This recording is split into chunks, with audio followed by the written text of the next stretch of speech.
el versículo 35. Y vamos a hacerle la lectura unida, todos. Mateo 9:35.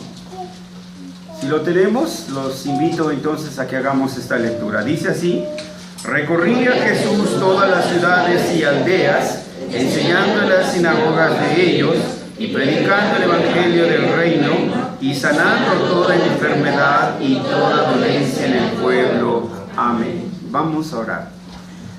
Nuestro Dios y nuestro Rey y nuestro Padre, una vez más llegamos ante ti para expresarte, Señor, nuestra adoración, nuestra admiración y nuestra reverencia.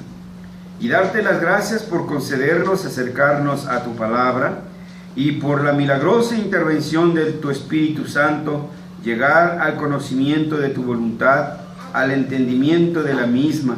Pero nosotros también oramos y rogamos para que tú nos lleves no solamente a un correcto entendimiento, sino a un verdadero hacer de tu palabra de Dios. Te pedimos, Señor, que en tanto que tu palabra es expuesta, nuestros corazones, como aquellos caminantes de Maús, ardan, Padre, del influjo y del poder de tu maravillosa palabra. Pero también, Señor, como aquellos testigos, aquellas mujeres que acudieron, Señor, a ver el sepulcro vacío, aquellos caminantes que también fueron corriendo a los discípulos a darles las buenas nuevas. Nosotros también, Señor, no guardemos esto que tú nos darás hoy, sino que lo publiquemos, Señor, y aprovechemos cada oportunidad que tú nos das para ello. Te lo pedimos en el nombre de Cristo Jesús. Amén. El tema que hoy vamos a tratar, el reino de los cielos se ha acercado, como ustedes recordarán, se ha desprendido de esa llamada de atención hacia nosotros, de lo que nuestro Señor Jesucristo hizo después de su resurrección. Hemos leído que pasó 40 días entre sus discípulos, hablándoles acerca del reino de Dios. 40 días que todavía pasó enseñándoles antes de que finalmente en ese trayecto de 40 días fuera nuevamente llevado al cielo. Y veíamos también en este pasaje cómo nuestro Señor en estos 40 días se pasó enseñando en las sinagogas, pero también dice en el pasaje que habíamos leído, Hechos capítulo 1, en el primer tratado, oh Teófilo, hablé acerca de todas las cosas que Jesús comenzó a hacer y a enseñar, hasta el día en que fue recibido arriba, después de haber dado mandamiento por el Espíritu a los apóstoles que había escogido, a quienes también después de haber padecido se presentó vivo con muchas pruebas indubitables, apareciéndoseles durante 40 días y hablándoles acerca del reino de Dios. El tema entonces fue el reino de Dios. También en este pasaje que acabamos de leer observamos que envió a sus discípulos ciertamente, pero no les dio carta abierta, mandamiento les dio. Y esto, como mencionábamos también hace 8 días, corta las alas de toda especulación o toda imaginación que nosotros pudiéramos tener. El tema que debemos de predicar es el reino de Dios. Y esto es algo que encontramos esta fue la predicación de Juan el Bautista cuando comenzó su ministerio. Arrepentíos porque el reino de los cielos se ha acercado. Este fue el tema que nuestro Señor Jesucristo, como ya vimos hace 8 días, a lo largo de su ministerio fue realizando, hablando y enseñando acerca del reino. La abundancia de las parábolas sobre el reino son una muestra de ellos. El reino de Dios es como un pescador que salió. El reino de Dios es como esto. Y vean ustedes cuánta importancia le dieron al reino. Durante sus 40 días también fue una gran importancia este tema sobre el reino. Fue la predicación también de los apóstoles. Los apóstoles dice que iban y predicaban el reino de Dios. El pasaje que acabamos de leer, 9:35, que es el mismo que habíamos comenzado en capítulo 4, según leímos en este Mateo 9:35, o sea, y recorría Jesús todas las ciudades, perdón, ya me perdí y recorría Jesús todas las ciudades y aldeas, enseñando en las sinagogas de ellos y predicando el evangelio del reino y sanando toda enfermedad y toda dolencia en el pueblo. Hace 8 días abordamos el primer punto de este pasaje, enseñando en las sinagogas de ellos, y ampliamos en el significado de lo que implica la enseñanza dentro del pueblo del Señor.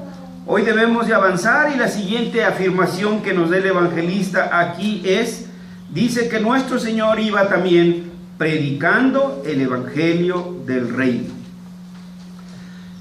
Es otra frase que nosotros también debemos de tomar. Él lo hacía, Él lo enseñaba, pero también lo ordenó.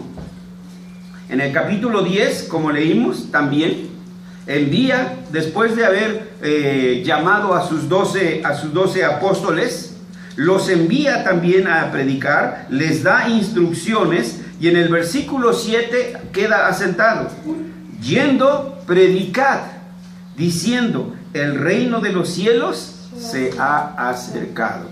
Entonces, como ven, insistimos, no hay carta abierta para enseñar lo que bien se nos viene en mente. Donde la Biblia habla, nosotros hablamos. Donde la Biblia calla, nosotros callamos. No hay lugar para la especulación. Ahora bien, en esta frase, predicando el evangelio del reino, tenemos 3 palabras claves: la palabra predicar, la palabra evangelio y la palabra reino. Y son precisamente las que vamos esta tarde a tomar en cuenta. Las 3 palabras griegas que usa el escritor aquí, una de ellas es kerison, predicando, y la otra evangelion, evangelio, y la otra basileia, el reino. ¿Qué sentido tenían estas palabras para un pueblo que conocía al Señor, para el pueblo judío? En primer lugar, esta palabra, kerison, traducida simplemente significa proclamar y declarar, la cual es traducida, o mejor dicho así, escrita aquí en nuestra Biblia como predicar. Pero etimológicamente su significado es proclamar y declarar. Pero proclamar y declarar, así como palabras simples y llanas, no nos dicen mucho, si no entendemos lo que significaba estas palabras en su contexto histórico en el momento en que fueron proclamadas. Proclamar o declarar lleva por lo menos 3 implicaciones. La primera de ellas es declararse investido para un cargo. Saberse que ha sido designado para realizar esta tarea. Diríamos en otras palabras, tener sentido de vocación, tener seguridad de llamado. Estoy seguro que he sido llamado para esto y que he puesto para esto. Este es un sentido que nos da esta palabra kerison, declararse investido, ¿sí?, de un cargo, de una autoridad o de un mérito. Obviamente nosotros no tenemos ningún mérito, porque no olvidemos que es un cargo delegado por Cristo para su iglesia. Dios ha querido que sea su iglesia y no otra esfera y no otra institución.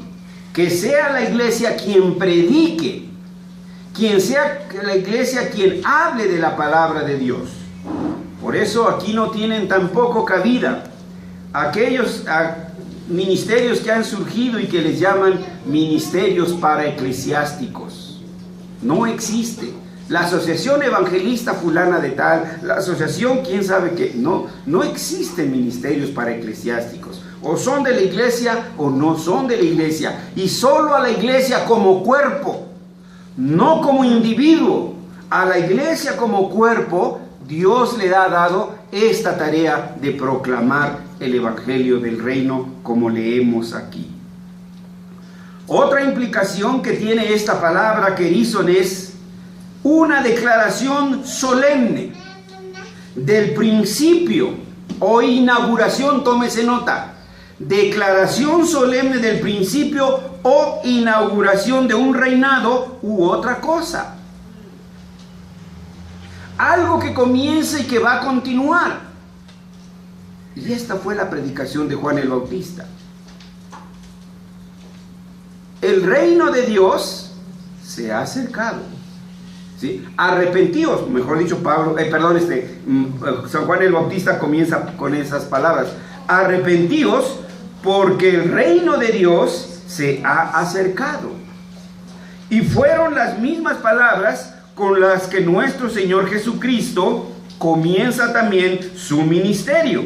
Comienza diciendo: arrepentíos, porque el reino de Dios se ha acercado. Entonces, fíjense bien lo que dice: el reino de Dios se ha acercado. Entonces, esta palabra kerison nos indica que algo comenzó. ¿Qué ha comenzado? El establecimiento del reino. Esto es muy importante, porque en este punto estamos divididos. Hay quienes piensan que el reino es algo que está muy lejos y que va a suceder cuando Jesucristo venga por segunda vez. Y lo que aquí leemos es: el reino de Dios ya se ha acercado. Fue la predicación de Juan el Bautista y fue la predicación de nuestro Señor Jesucristo. Abundaremos un poquito cuando lleguemos a la tercera palabra de el reino. Pero sí que quede claro que esta palabra kerison nos lleva a una declaración solemne del principio o inauguración de un reinado. Esto implicaba esa palabra. Hay una tercera que también debemos tomar muy en cuenta. La palabra kerison implica publicar en alta voz algo para que se haga notorio a todos. Es algo que debe de ser conocido por todos. Entonces nuestra obligación es proclamarlo a los cuatro vientos, como nuestro Señor decía: no se prende una luz para guardarse debajo del almud. También habla de una ciudad asentada en el monte, no se puede ocultar. Entonces es algo que debe de ser visible para todos. Entonces, ¿qué es lo que proclamamos? Lo que proclamamos es lo que el Señor nos ordenó: el evangelio. Dice entonces aquí, como leímos en 9:35, y predicando el evangelio del reino. Transliterando o parafraseando, pudiéramos decir que entonces lo que sea: y proclamando el evangelio del reino, y dando a conocer el evangelio del reino, y declarando que ya llegó ese reino. Ese era lo que hacía nuestro Señor Jesucristo. La siguiente palabra dice: y predicando el evangelio. La palabra griega evangelion, traducida simplemente, significa anuncio, gozoso. Evangelium. Su etimología no nos ayuda bastante. ¿Sí? Es ev, bueno, angelus, un bonito ángel. Como que no, ¿verdad? Pero un ángel era un mensajero del Señor. Entonces aquí se toma como ángel por mensaje. ¿Sí? Entonces es un buen mensaje. Pero todavía no nos ayuda bastante a entender el significado de la palabra evangelio si no lo colocamos en su usus loquendi, en su contexto histórico. Por ejemplo, en la antigüedad, cuando un ejército ganaba una batalla, salía un heraldo corriendo por todos los poblados para ir anunciando la victoria. A este anuncio se le conocía como el evangelio. Era una buena noticia: se había ganado una batalla. Un ejemplo y que nos recuerdan bastante es la llamada batalla del Maratón, cuando Grecia tuvo que luchar contra los medos y los persas y sus aliados atenienses en una franca desigualdad, y que sin embargo los nativos ganaron esa batalla de maratón, y entonces salió un hombre corriendo, y de ahí viene ahora la maratón de 40 y tantos kilómetros, anunciando esa noticia. Ahora, si tomamos esta palabra en el contexto de la tríada bíblica de la cual hemos venido hablando, creación, caída y redención, cuando veíamos el Antiguo Testamento en los primeros 3 capítulos de Génesis, veíamos que el primer Adán fracasó en su oficio y con él arrastró a toda la humanidad, que la creación fue herida y tocada mortalmente por el pecado. Maldita será la tierra por tu causa, cardos y espinas te dará, y que todo entonces quedó trastocado. Pasajes como Isaías 24 nos dicen cómo está la tierra. Romanos también, que hemos leído, 8, y la creación gime a una. Entonces la creación está oprimida por el pecado del hombre. Entonces sabemos que el hombre está mortalmente herido por el pecado, totalmente inhabilitado para responder satisfactoriamente a la palabra de Dios. Adán, que era nuestro representante federal, ese primer hombre, Adán, falló, y junto con él toda la humanidad le ha fallado a Dios. No ha podido dar en el blanco. El hombre entonces, desde entonces, vive anegado como en un diluvio de pecado. No hay nada que toque el hombre que no lleve la impronta de su pecado. La creación, como hemos insistido, también ha sido mortalmente herida por el pecado del hombre, a grado tal que también la creación gime esperando la redención. ¿Cuál es el Evangelio? ¿Cuál es esa buena noticia? Que el segundo Adán, nuestro Señor Jesucristo, ha ganado la victoria definitiva. Ustedes saben que en una guerra hay batallas que se pierden, hay batallas que se ganan, pero llega un momento en que hay una victoria decisiva. En la Segunda Guerra Mundial, por ejemplo, podríamos citar el llamado Día D, cuando las tropas aliadas, partiendo de Inglaterra, toman por asalto a Francia, y ese fue el comienzo del fin de la Segunda Guerra Mundial. Es una batalla decisiva. La batalla decisiva contra el engañador, contra el mentiroso, fue en el Monte Calvario. Ahí nuestro Señor Jesucristo ganó esa victoria. Ese es el Evangelio. Ahora hay posibilidad de restauración del hombre a su oficio, de la creación nuevamente a su lugar prístino. ¿Por qué habría de mencionar en las cartas universales de los apóstoles de que habrá una creación que será purificada por fuego? ¿Para qué? ¿Para que viva deshabitada? ¿Para que esté ahí como el desierto? No, para que la habite el hombre. En otras palabras, el Evangelio, la buena noticia es que el reino de Dios ha sido rescatado y ahora debe de ser restaurado y redirigido.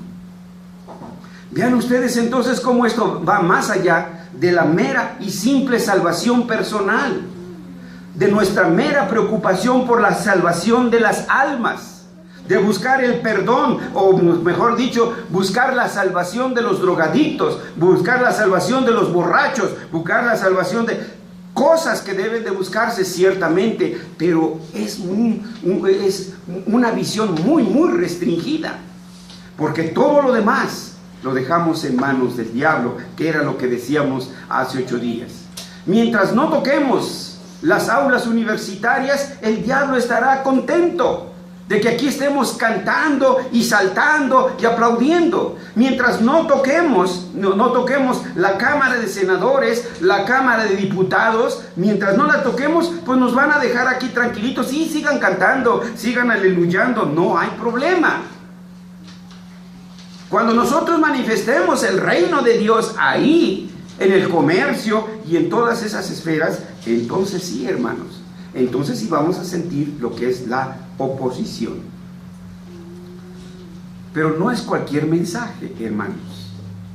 Leemos aquí en el versículo 35, dice, y predicando el evangelio del reino. Y volvemos a citar Mateo 10, versículo 7, cuando él envía a sus 12, yendo predicar diciendo, el reino de los cielos se ha acercado. Aparentemente aquí hay una contradicción o algo que nos lleva a pensar. En el versículo 35 dice el evangelio del reino, y en el versículo 10, capítulo 7, 10:7 dice el reino de los cielos. Parece que se tratara de dos reinos, un reino de Dios y un reino de los cielos. Si tenemos cuidado de leer la Biblia como hemos sugerido siempre en forma sistemática y progresiva, podremos entonces ir viendo esto. Miren, en los tiempos del Señor Jesús era costumbre decir los cielos cuando alguien se refería a Dios. Veamos un ejemplo, Lucas 15:18, de aquel llamado hijo pródigo, cuando llega al reconocimiento de su pecado. Él piensa regresar a su padre y piensa lo que le va a decir, y entonces cita el evangelista: Padre, he pecado contra el cielo y contra ti. Lucas 15:18, ¿alguien lo puede leer? Levantaré e iré a mi padre y le diré: Padre, he pecado contra el cielo y contra ti. He pecado contra el cielo y contra ti. Son palabras del hijo pródigo. Son con las que piensa llegar a su padre, y al verlo es lo que le va a decir: he pecado contra el cielo y contra ti. Aquí el llamado hijo pródigo quiso decir: he pecado contra Dios y contra ti. De manera que el reino de los cielos y el reino de Dios vienen a ser sinónimos en el contexto de la cultura judía en los tiempos de Jesús. Ahora, cuando la Biblia habla del reino, o del reino de Dios, o el reino de los cielos, o el reino de Cristo, con ello siempre se da a entender el dominio de la soberana gracia de Dios. Esto nos habla de la soberanía de Dios. El reino de Dios habla entonces del dominio y del poder de Dios para conservar, sustentar y regir todas las cosas y los asuntos de este mundo. Entonces aquí no hay lugar para el destino, no hay lugar para la casualidad. Dios tiene el control de la totalidad del mundo. Eso es lo que dicen nuestras confesiones. La confesión de Westminster habla de la providencia, de cómo Dios conserva, dirige y gobierna todos los asuntos de este mundo. También la confesión belga. En fin, cada uno de los credos y confesiones reformadas nos mencionan esto. Pero algunos pasajes nos pueden ayudar a dilucidarlo un poco. Salmo 103:19, si alguien nos ayuda y lo lee, por favor.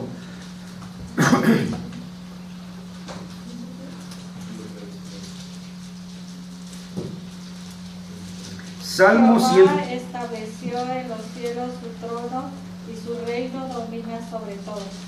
Su reino domina sobre todos, creyentes y no creyentes, incrédulos o no incrédulos. Él de todas maneras domina, ¿sí?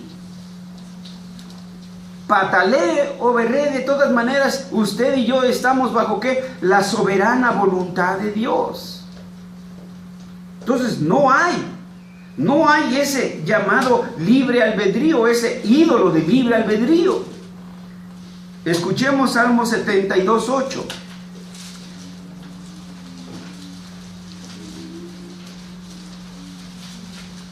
dominará de mar a mar y desde el río hasta los confines de la tierra. Dominará de mar a mar. ¿Y desde el río hasta dónde? Hasta los confines de la tierra. Entonces, el Evangelio, el reino habla del total control de Dios, de todo el mundo, de todo el universo, de las estrellas, de los hombres, de sus acciones, etc. Hermanos, simplemente cuando usted escucha los noticieros y sobre todo esos reporteros alarmistas, ¿no? El asteroide KX, quién sabe cuánto, que me parece a gente de la KGB, que se va a estrellar y que se hace colisión con la Tierra, que nos va a pulverizar, vamos a aparecer en Nesquik. Hermanos, ¿qué dice la Escritura? ¿Sí? No va a terminar el mundo así.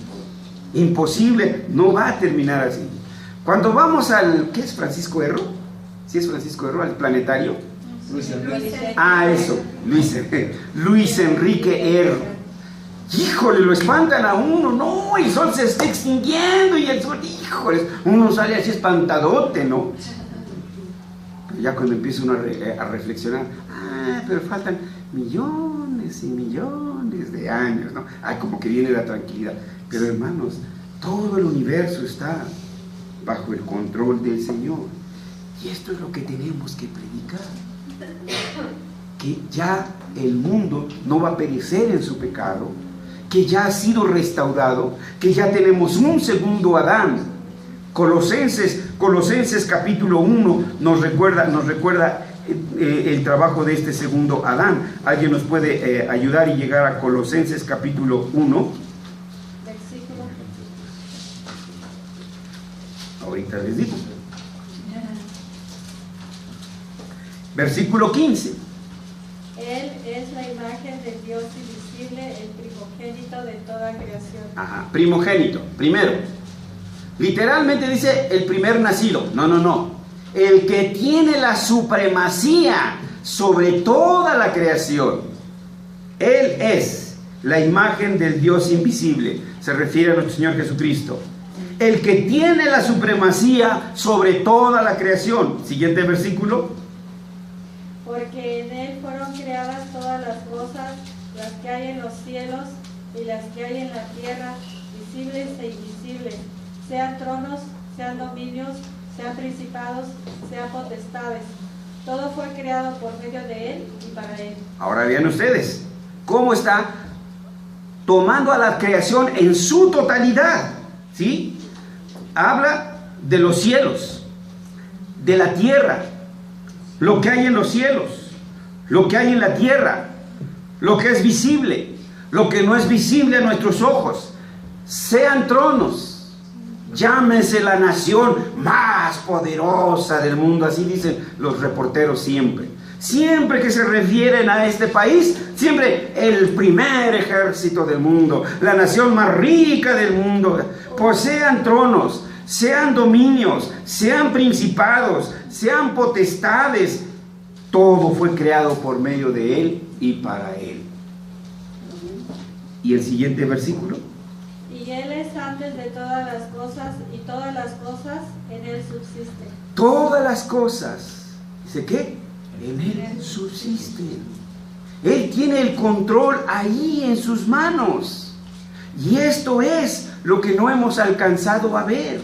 Creemos que entonces la predicación se reduce a confiesa tus pecados, acepta a Jesucristo y te vas a ir derechito al cielo.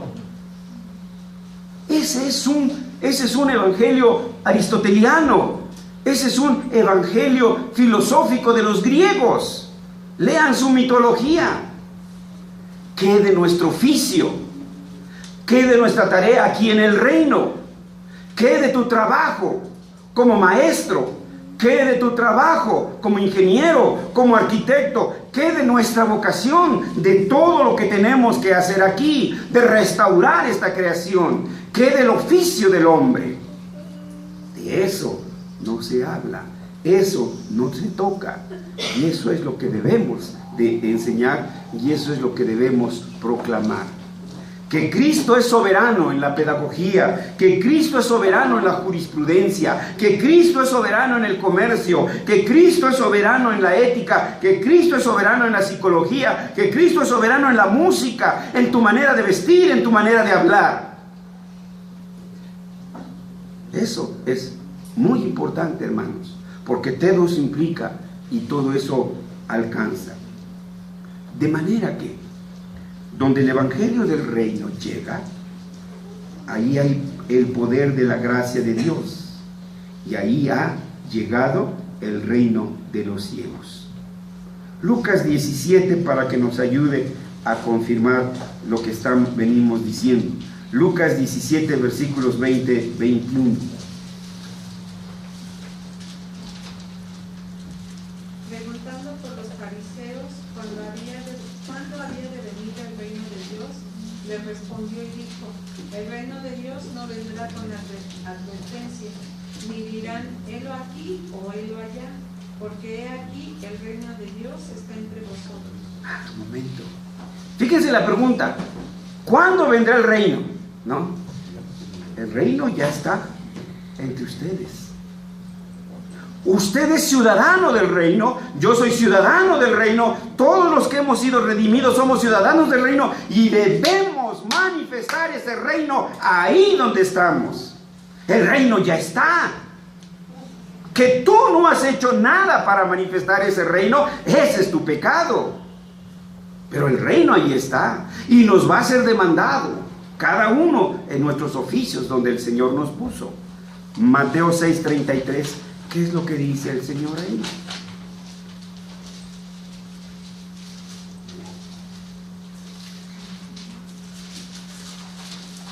Mas buscad primeramente el reino de Dios y su justicia, y todas estas cosas os serán añadidas.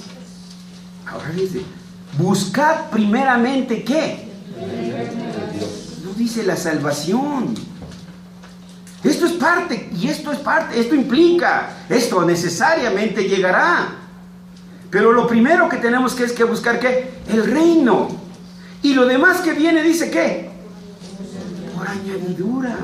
¿Sí? Sí, Jesús lo que nos dice es que debemos de buscar el reino. Esto presupone que ese reino ya se puede encontrar ahora. Y cuando ese reino de justicia viene, entonces hay abundancia de pan. Cuando ese reino de justicia, entonces viene sanidad. Sanidad en todas las áreas de la vida. Sanidad en el hogar. No hay infidelidades, no hay adulterios, porque cada uno conoce su función. No hay abusos de los ricos sobre los pobres, ni del comerciante sobre su cliente, porque todos conocemos nuestra vocación. Pesa justa, balanza justa, ganancia justa, etcétera. Todo entonces hay aquí una manifestación del reino. Y eso es lo que el Señor nos viene enseñando, que busquemos primeramente el reino de Dios.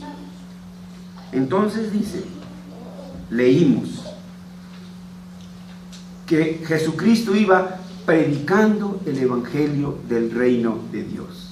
Y que esto encargó también a sus discípulos ir y predicar el evangelio del reino de Dios. Ahora, ¿qué demandas tiene para nosotros esto que acabamos de escuchar? Si volvemos a Mateo capítulo 3 con las palabras de Juan el Bautista, cuando él también comienza su ministerio. Dice, en aquellos días vino Juan el Bautista, predicando en el desierto de Judea y diciendo, arrepentíos, porque el reino de los cielos se ha acercado. Pues este es aquel de quien habló el profeta Isaías.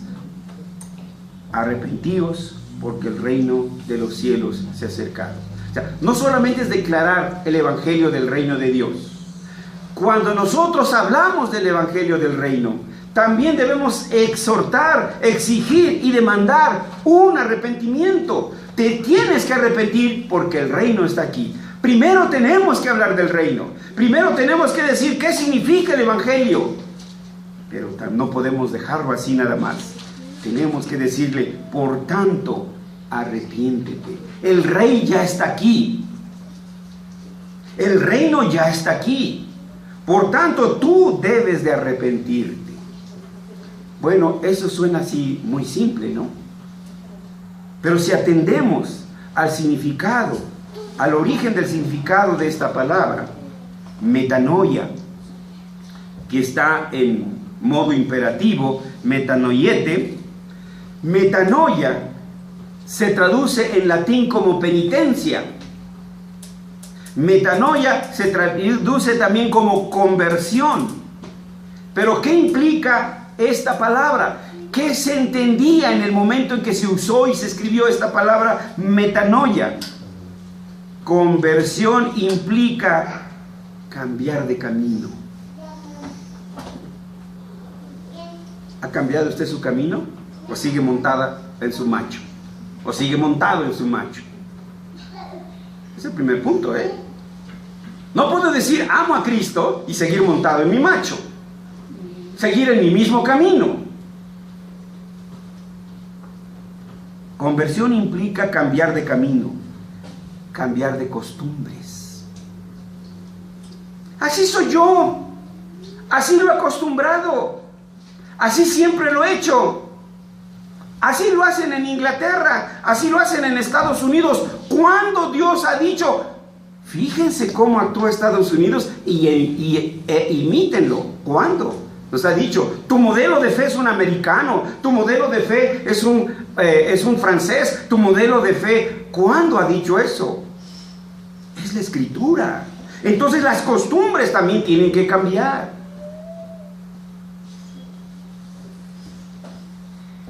Metanoia implica cambio de camino. Metanoia implica cambio de costumbres. Metanoia implica cambio de forma de pensamiento. ¿Dónde han acuñado nuestras neuronas? ¿Dónde han pulido nuestras neuronas? ¿O en la UNAM? ¿O en el Poli? O depende si tienes centavitos en el TEC de Monterrey, o en la Salle, en la Salle, o en la Ibero, o no sé dónde. Ellos nos han amaestrado. Ahora metanoia implica ¿qué? Cambio de pensamiento. No en vano decía el apóstol Pablo, renovaos en vuestro entendimiento.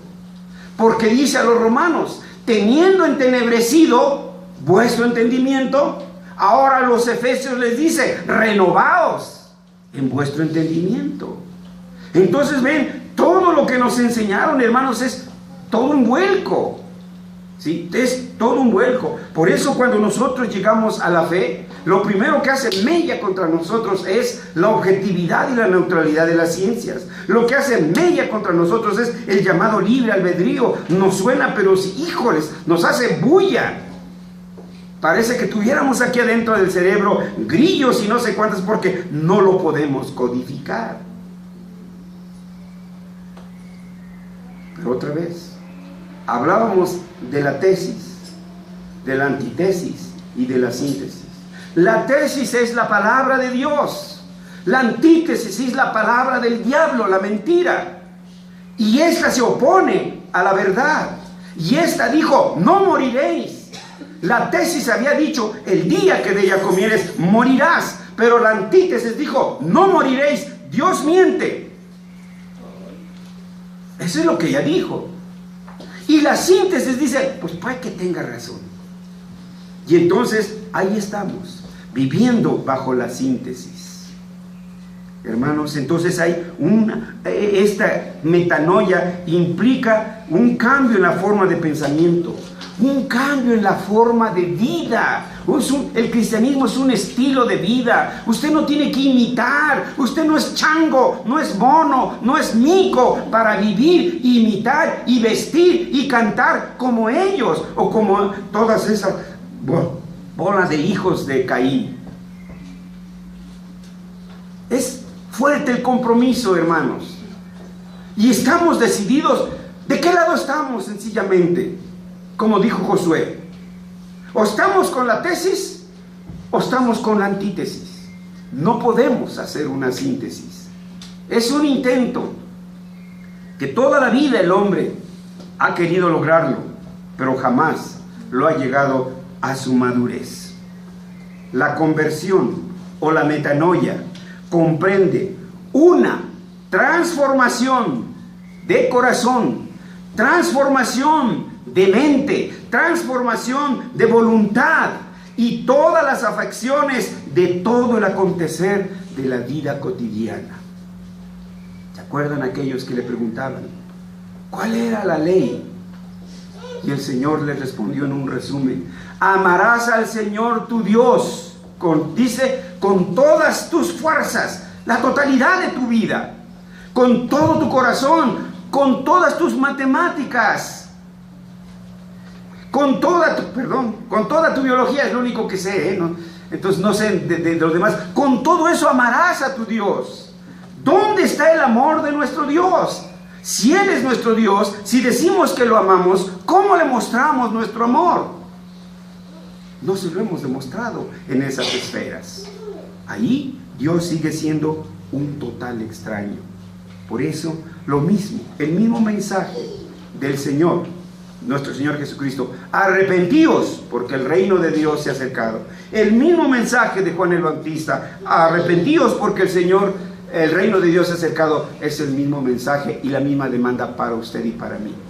Arrepentíos, que quiere decir conviértete, cambia tu estilo de vida, cambia tu camino, transforma tu vida.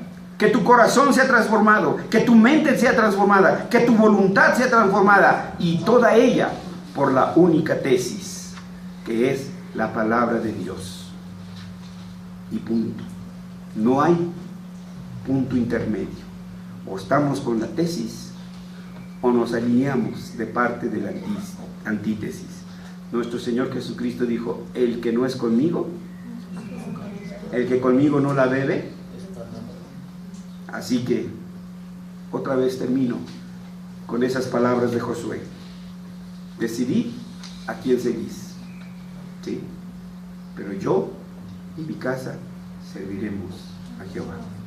Que esa sea nuestra posición, hermanos, y que de veras empiece a haber un verdadero cambio, una verdadera metanoia en nuestras vidas, las nuestras, para que se la podamos exigir a nuestros hijos y para que podamos recomendarle a nuestros hijos que se le exijan a los hijos, a sus hijos de ellos y a los hijos de sus hijos. Vamos a orar. Padre, gracias una vez más por llevarnos, Señor, a la comprensión de tu palabra y del significado de tu reino. Primeramente confesamos que no hemos sido fieles a este reino, que hemos seguido atados a nuestras costumbres, que hemos seguido atados a nuestros estilos de vida. Nuestras mentes no han sido transformadas por tu palabra. Nuestros corazones no han sido redireccionados por tu palabra. Nos hemos sujetado y hemos sucumbido, Señor, a las costumbres del mundo en que vivimos. Perdónanos, Señor, por ese pecado. Sobre todo a nosotros los adultos, por no ser un buen ejemplo para nuestros jóvenes, por no ser un buen ejemplo para nuestros hijos. Señor, pero te pedimos que tú nos ayudes a que de aquí en adelante nuestra preocupación sea vivir de acuerdo a tu reino, de buscar primeramente las cosas del reino, pero que también, Señor, enseñemos estas cosas a nuestros hijos. En el nombre de Jesús oramos. Amén.